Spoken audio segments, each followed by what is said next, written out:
That's what we call addiction.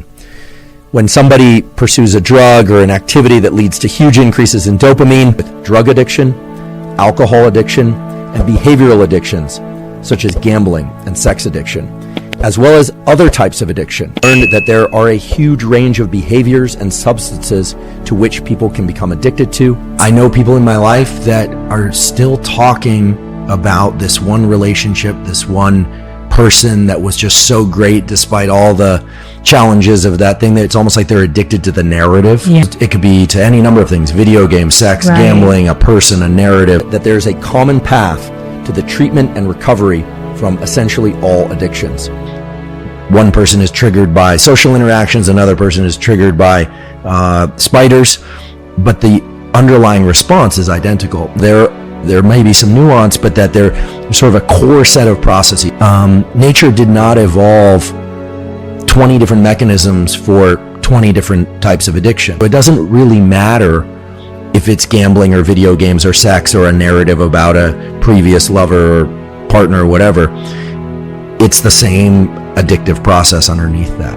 Many people who become addicted to things have this feeling that normal life isn't interesting enough, that they are seeking a supernormal experience, and that the day-to-day routine, balance, that the word balance itself can sometimes be a bit of an aversive term for people. So much of what I see online is about generating a lack of balance, about being tilted forward at all times, really leaning into life hard, experiencing life, living a full life, finding passion, digging, there's so much in the narrative now.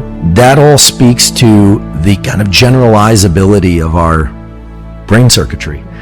That when you experience something or you crave something really desirable, really exciting to you, very pleasurable, what happens afterwards is your baseline level of dopamine drops. This is why when you repeatedly engage in something that you enjoy, your threshold for enjoyment goes up and up and up. We all hear that dopamine is this molecule associated with pleasure.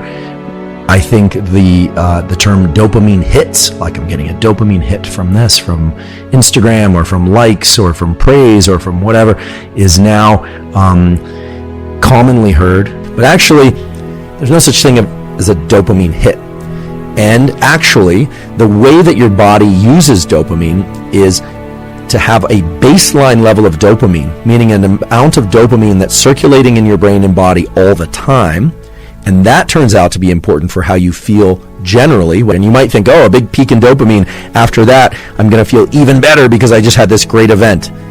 Not the case. What actually happens is that your baseline level of dopamine drops. Our nervous system tends to generate particular kinds of behaviors based not on time, but on our state. How much dopamine you experience from something depends on your baseline level of dopamine when you arrive there and your previous dopamine peaks. The dopamine is really stimulating, but then what happens is it doesn't have that same fulfilling aspect to it.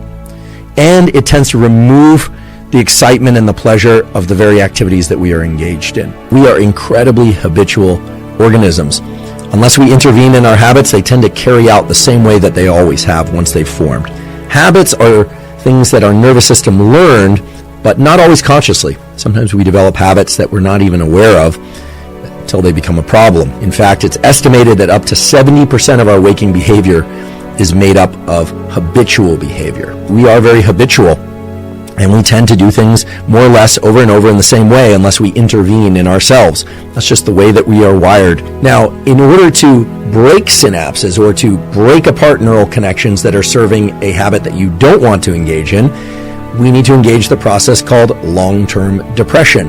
And long-term depression has nothing to do with a state of mental depression or a reduction in mood. So how do you take two neurons that underlie a habit out of synchrony? What actually has to happen is bringing conscious awareness to the period immediately afterward, which I think most people recognize. They realize, I just did it again. Let's say you tell yourself you're not going to pick up your phone, you're not going to bite your nails, you're not going to reflexively walk to the refrigerator at a particular time of day, but you find yourself doing it anyway.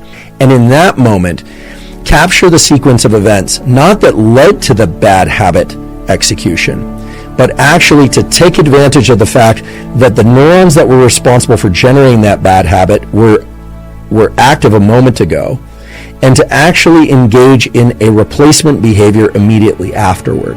The stage or the period immediately after the bad habit execution is a unique opportunity to insert a different type of what we would call adaptive behavior, but that could be any behavior that's not in line with the bad behavior. You will be amazed at the tremendous number of positive effects that can come from that. Simple tool, but very powerful tool according to the psychology literature. So that's remarkable to me, and the literature is really robust. There are a couple of tools that neuroscience and psychology tell us can be very beneficial. Some of those things are somewhat intuitive and relate to what I call foundational practices, meaning things that set the overall tone in your body and brain. So things like stress reduction, things like getting good sleep, things like quality nutrition, things like having positive routines arranged throughout your day. All of those, of course, will support you in trying to break particular habits. With each repetition of a habit, small changes occur in the cognitive and neural mechanisms associated with procedural memory. And anytime we're talking about habits, that means our nervous system learns something. The nervous system can be reflexive in its action, or it can be deliberate. This is very important to understand if you're going to think about tools to improve your nervous system, whether or not that tool is in the form of a chemical that you decide to take, a brain-machine device, or you're going to try and learn something better by engaging in some focus or motivated pursuit for some period of time each day. So we have sensation, then we have perception. Perception is our ability to take what we're sensing and focus on it and make sense of it, to explore it, to remember it. So really perceptions are just whichever sensations we happen to be paying attention to at any moment. While sensation is not negotiable, you can't change your receptors unless you adopt some new technology. Perception is under the control of your attention. And you can do this right now. You can experience perception and the difference between perception and sensation very easily. If, for instance, I tell you to pay attention to the contact of your feet, the bottoms of your feet, with whatever surface they happen to be in contact with, the moment you place your what we call the spotlight of attention or the spotlight of perception on your feet, you are now perceiving what was happening there, what was being sensed there. The sensation was happening all along, however, and that's because we have something in our nervous system which is sort of like a two-way street. And that two-way street is a communication between the aspects of our nervous system that are reflexive and the aspects of our nervous system that are deliberate. And that's because your nervous system basically wired up to be able to do most things easily without much metabolic demand, without consuming much energy. But the moment you try and do something very specific, you're going to feel a sort of mental friction. If reflexive action tends to be what we call bottom up, deliberate action and deliberate perceptions and deliberate thoughts are top down. They require some effort and some focus, but that's the point. You can decide to focus your attention and energy on anything you want. You can decide to focus your behavior in any way you want. I would imagine that being able to derive pleasure from many things would be a wonderful attribute.